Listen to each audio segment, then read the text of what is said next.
Bonjour à toutes et à tous et bienvenue pour ce nouveau webinaire éducation présenté par Jamf. Nous verrons aujourd'hui avec ma collègue Nina comment aider les établissements scolaires et les collectivités à mettre en place une politique de sécurité avancée pour la navigation sur Internet, en classe ou à la maison, avec Jamf Safe Internet. Alors, au cours de ce webinaire, nous verrons une présentation, bien évidemment, de Jamf Safe Internet et du respect de la vie privée, une démonstration de l'outil, puis nous aurons bien évidemment le temps en fin de session pour répondre à toutes vos questions.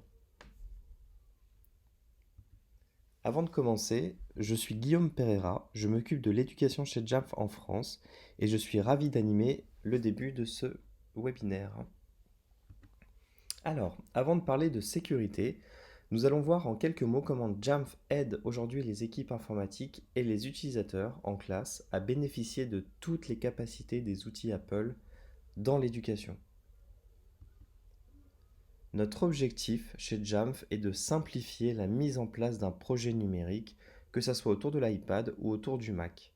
Ces dernières années, le numérique pour l'éducation a été pour les enseignants une ressource supplémentaire. Néanmoins, pour les administrateurs informatiques et les équipes des établissements scolaires, ça a été également plus de complexité liée à ce changement et la nécessité pour ces équipes de gérer et sécuriser les environnements sur lesquels travaillent les élèves et les enseignants afin que ceux-ci puissent apprendre où qu'ils soient en toute sécurité et dans les meilleures conditions. Jamf simplifie ce schéma et va apporter aux administrateurs et aux enseignants tous les outils nécessaires pour simplifier le travail et simplifier l'apprentissage dans l'éducation. On l'a vu, la transformation numérique et ce qu'on appelle aujourd'hui l'apprentissage hybride ont constitué ces dernières années une tendance qui bien évidemment se poursuivra en 2022 et au-delà. Pour les établissements scolaires, bien évidemment, le premier pas est de s'équiper de matériel, mais aussi de solutions afin de s'assurer que les élèves et les enseignants, qu'ils travaillent à distance ou qu'ils soient en classe, bénéficient de la meilleure expérience d'apprentissage possible et que le matériel et les données qui sont dessus bénéficient du même niveau de sécurité, que ce soit à l'école ou bien évidemment à la maison. Jamf, dans l'éducation, apporte aux collectivités et aux établissements scolaires des solutions répondant à tous les usages et va donner aux utilisateurs la meilleure expérience possible des outils Apple dans l'éducation, que cela soit autour de la gestion, de la sécurisation ou de la mise en place de ressources pédagogiques et la mise à disposition d'outils par les enseignants pour les élèves. Alors ce matin, nous allons parler plus précisément de Jamf Safe Internet, la solution de sécurité que Jamf a lancée dédiée à l'éducation. Jamf Safe Internet apporte une réponse complète aux besoins de protection des élèves lorsqu'ils sont sur Internet avec l'iPad. Bien évidemment l'iPad de l'école, que ce soit en classe ou à la maison.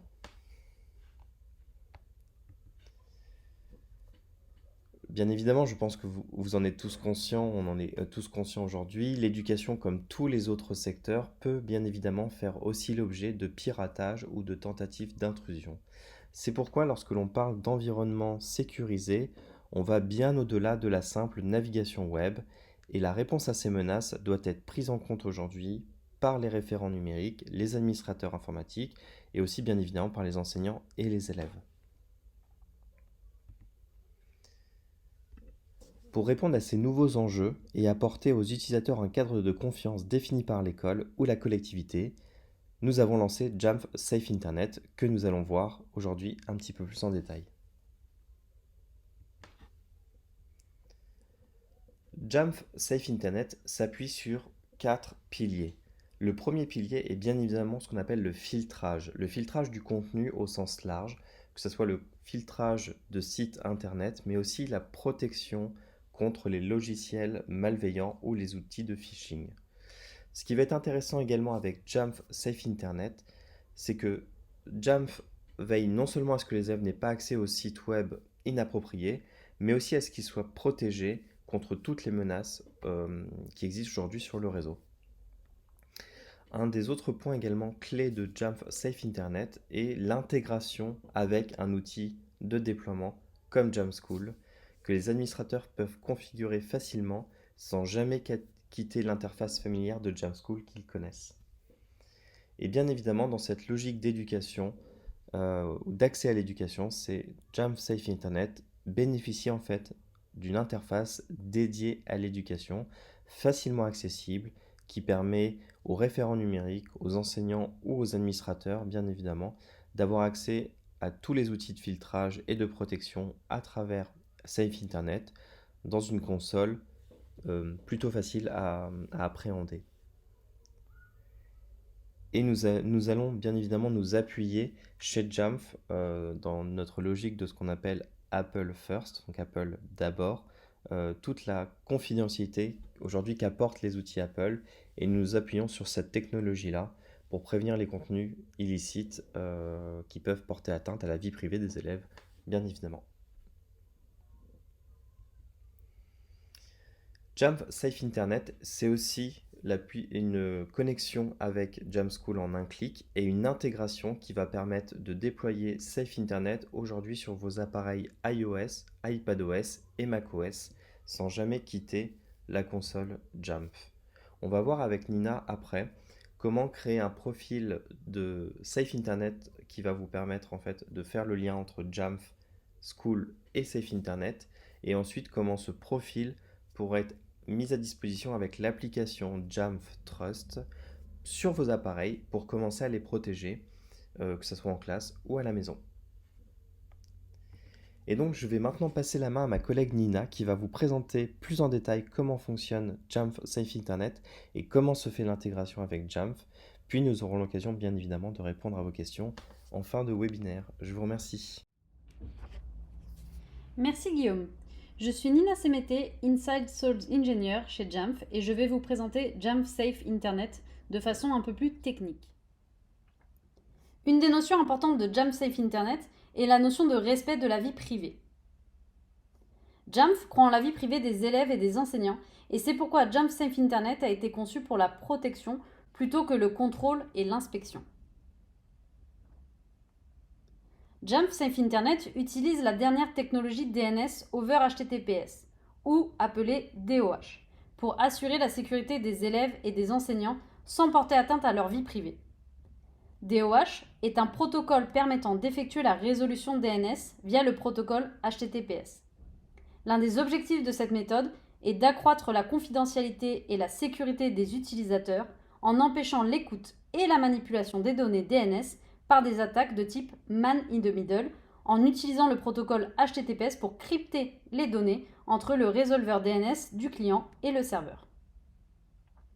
Cela signifie que la requête de recherche de chaque élève ou enseignant sera cryptée entre l'appareil et la passerelle DOH, autrement appelée Secure DNS, avant d'être traitée et évaluée par le serveur cloud de sécurité de Jamf. Ce cloud de sécurité ne se contente pas de contrôler l'accès au site web en fonction des catégories bloquées ou autorisées, il évalue également les risques du réseau en temps réel en se protégeant notamment contre les pages de phishing et les liens malveillants ou compromis. Regardons de plus près comment cela fonctionne. Nous avons tout en haut du schéma la politique de filtrage et de prévention mise en place. L'iPad souhaite se connecter à un site internet. Il fait alors une demande HTTP ou HTTPS. Toutes les demandes HTTP et HTTPS provenant d'un appareil sont évaluées par rapport à l'infrastructure DNS au milieu de ce schéma, le DOH Gateway, avant qu'un résultat ne soit renvoyé.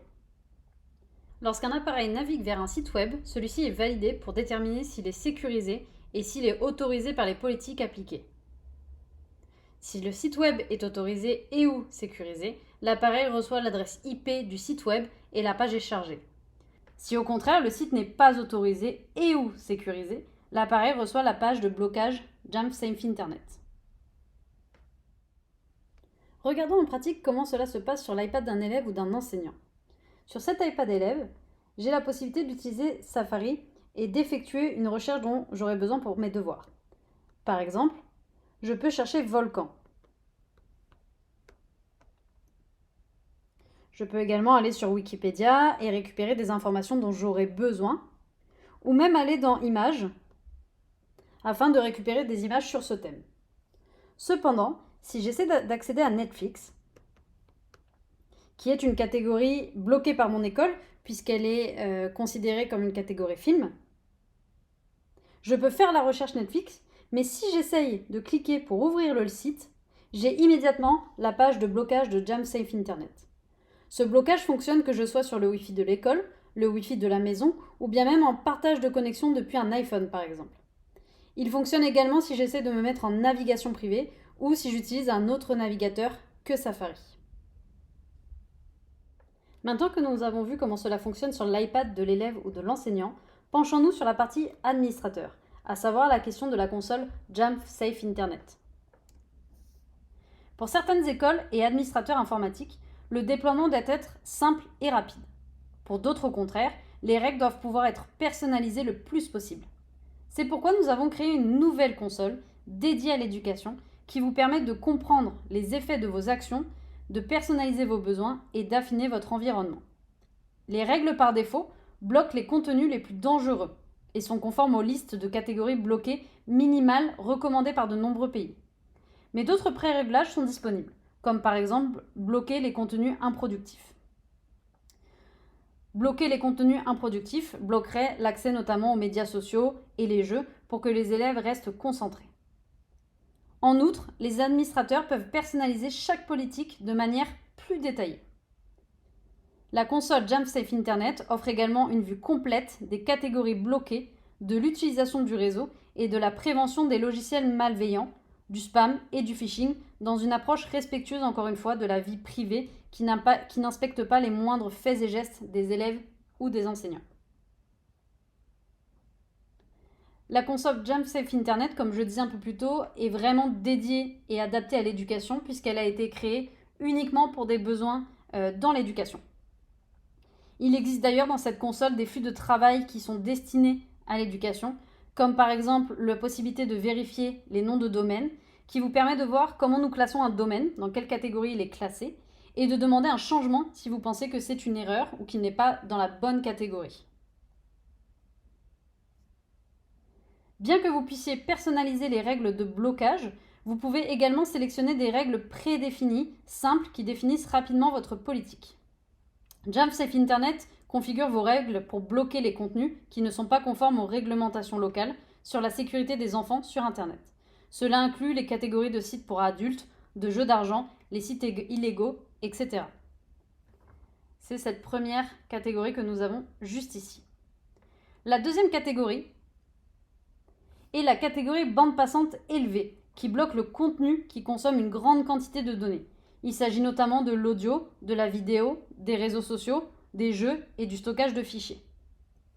Enfin, la dernière catégorie est la catégorie contenu non productif, qui bloque les réseaux sociaux et les jeux pour que vos élèves restent concentrés. Vous pouvez sélectionner une, plusieurs ou toutes les options en fonction de vos besoins. Enfin, Jam Safe Internet vous permet d'obtenir des rapports détaillés, distincts pour le filtrage du contenu et la sécurité.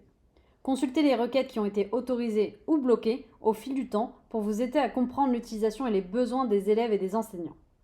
Filtrez les rapports en fonction des dates, des heures, des catégories et des groupes avec la possibilité d'exporter le rapport. Maintenant que nous avons parlé de façon globale de cette console d'administration, je vous propose que nous allions voir directement, de façon plus détaillée, cette console. Voici la console Jam Safe Internet. Cette console est accessible depuis n'importe quel ordinateur et depuis n'importe quelle connexion Internet, puisqu'il s'agit d'une console en cloud. Lorsque vous vous connectez, vous arrivez sur le dashboard. Le dashboard est la page d'accueil. Sur celle-ci, vous pouvez voir le nombre d'appareils connectés à Jam Safe Internet. En l'occurrence, j'ai un iPad. Cela peut être un bon moyen de vérifier s'il y a un écart entre le nombre d'iPads dans votre MDM, Jamf Pro ou Jamf School, et le nombre d'iPads protégés par Jam Safe Internet. Nous avons ensuite le nombre de connexions Internet, le top 5 des catégories les plus consultées par vos élèves ou enseignants, le nombre de pages bloquées, un rapport journalier sur les connexions. On y trouve également la répartition des appareils par OS Et enfin, il y a un outil qui permet de vérifier dans quelle catégorie se trouve un site. Si par exemple, je cherche Netflix, j'ai l'information que le site Netflix est dans la catégorie film. On le verra un petit peu plus tard, mais quand on parlera des règles, si on bloque la catégorie film, du coup le site Netflix sera lui-même bloqué. À gauche de la fenêtre, vous trouverez le menu Device. Ce menu comporte deux sous-menus, Device Group et Activation Profile. Dans Device Group, vous allez pouvoir créer plusieurs groupes, par exemple élèves, enseignants, et venir peupler ces groupes. Vous pouvez peupler les groupes à la main ou en activant la synchronisation entre votre MDM, Jamf School ou Jamf Pro, et Jamf Safe Internet. Vous aurez alors la possibilité d'appliquer des règles différentes à vos différents groupes. Dans le sous-menu Activation Profile, vous allez pouvoir créer le nombre de profils dont vous avez besoin. Par exemple, un enseignant, un élève. Et en cliquant dessus, vous pourrez alors récupérer le profil que vous pourrez déployer alors dans Jamf Pro ou Jamf School. Toujours à gauche, vous avez le menu Policy. C'est dans ce menu que nous allons pouvoir venir autoriser ou bloquer des catégories. Nous avons en haut les 3 règles par défaut dont j'ai parlé plus tôt, à savoir Safe Internet, consommateur de réseau et contenu non productif. Vous pouvez activer un ou plusieurs de ces réglages par défaut, mais vous pouvez également personnaliser ces réglages. Par exemple, vous pourriez ne pas vouloir que votre élève aille sur des sites de streaming, mais les laisser utiliser YouTube, dont ils pourraient avoir besoin pour leurs devoirs. J'ai la possibilité de bloquer toutes les catégories, sauf YouTube, par exemple. D'ailleurs, rassurez-vous, si vous souhaitez laisser activer YouTube, il est tout de même possible de rendre les recherches sur YouTube sécurisées. En effet, il existe des règles de recherche qui sont activées par défaut. Nous les trouvons ici. Ces réglages sont le Google Safe Search, mais aussi le YouTube Restricted Mode. Lorsque ces réglages sont actifs, cela filtre les résultats affichés sur Google ou dans YouTube, et ne montrera pas par exemple les contenus violents, gore ou adultes. En plus de ces règles, vous pouvez dans Custom Rules bloquer des sites à la main ou en important une liste CSV, comme par exemple la liste de Toulouse. Enfin, vous pouvez personnaliser les réglages de sécurité concernant le blocage des malwares, phishing ou spam. Si ces blocages sont activés, les appareils ne pourront pas ouvrir un lien qui essaierait de façon malveillante de récupérer des informations sensibles. L'iPad aurait alors la page de blocage de Jamf Safe Internet si un tel lien essayait d'être ouvert sur l'iPad. Si on revient sur la gauche, nous avons le menu Rapports, avec deux sous-menus, celui des rapports des sites et catégories et celui de la sécurité. Le premier rapport des sites et catégories va vous permettre d'avoir un rapport en fonction de la date et des jours, des sites consultés et du nombre de fois qu'ils ont été consultés. Par exemple, on peut voir le diagramme pour l'App Store. On peut voir qu'il y a eu beaucoup de connexions, 102 connexions le 13 septembre. Et on peut le voir pour plein de catégories, mais également pour des sites qui ne sont pas catégorisés. On peut voir le nombre de connexions, mais aussi combien d'appareils ont essayé de faire cette connexion. Le deuxième rapport est celui de la sécurité. Le rapport de la sécurité indiquera le nombre de spam, phishing et malware détectés, ainsi que le nombre de blocages qui a été fait, et le nombre d'appareils qui ont eu soit ce spam, soit ce phishing, soit ce malware. Enfin, dans le menu Réglages, vous allez pouvoir créer des comptes aux administrateurs. Par exemple, si vous avez plusieurs personnes qui vont être amenées à gérer la solution, cela pourrait être pratique de leur créer un compte chacun. C'est également ici que vous allez pouvoir venir faire la connexion entre votre Jamf School ou votre Jamf Pro et Jamf Safe Internet afin de pouvoir notamment synchroniser vos groupes. Vous trouverez également dans la partie Réglages des audits de ce qui se passe sur la console Jamf Safe Internet, ce qui peut être pratique lorsque vous avez plusieurs personnes qui gèrent la solution pour savoir qui a fait quoi. Merci de nous avoir écoutés, j'espère que ce webinaire vous a plu. Nous vous enverrons l'enregistrement par email dès qu'il sera prêt. Si vous avez des questions sur la solution ou si vous souhaitez la tester, nous vous avons mis juste ici les différents contacts. Je vous laisse un instant pour les récupérer.